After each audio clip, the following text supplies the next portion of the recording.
Barriers of communication. There are many barriers to communication, and these may occur at any stage in the communication process.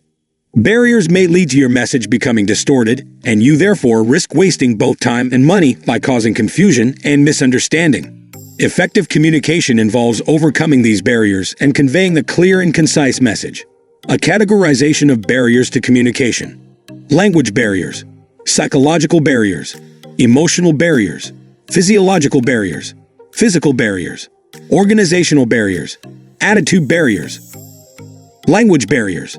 The fact that each major region has its own language is one of the barriers to effective communication. As per some estimates, the dialects of every two regions changes within a few kilometers. Even in the same workplace, different employees will have different linguistic skills. As a result, the communication channels that span across the organization would be affected by this. Thus, keeping this barrier in mind, different considerations have to be made for different employees. Some of them are very proficient in a certain language, and others will be awkward with these languages. Psychological barriers. There are various mental and psychological issues that may be barriers to effective communication.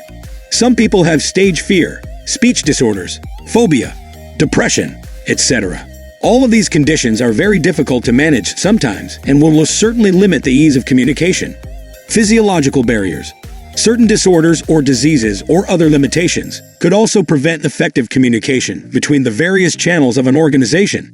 The shrillness of voice, dyslexias, etc. are some examples of physiological barriers to effective communication. However, these are not crucial because they can easily be compensated and removed. Physical barriers. They are the most obvious barriers to effective communication.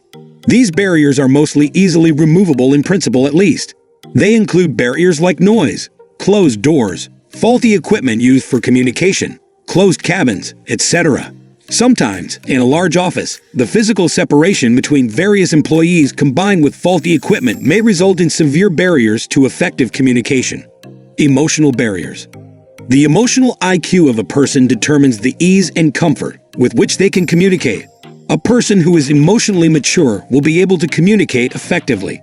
On the other hand, people who let their emotions take over will face certain difficulties. A perfect mixture of emotions and facts is necessary for effective communication. Emotions like anger, frustration, humor can blur the decision-making capacities of a person and thus limit the effectiveness of their communication. Organizational barriers. Organizational barriers are those barriers that are caused due to the structure, rules, and regulations present in the organization. The various types of barriers that can be encountered due to superior-subordinate relationships, where the free flow of communication is not possible.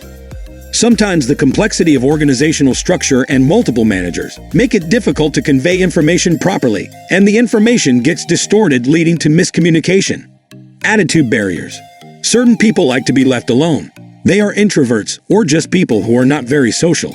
Others like to be social or sometimes extra clingy. Both these cases could become a barrier to communication. Some people have attitude issues, like huge egos and inconsiderate behaviors.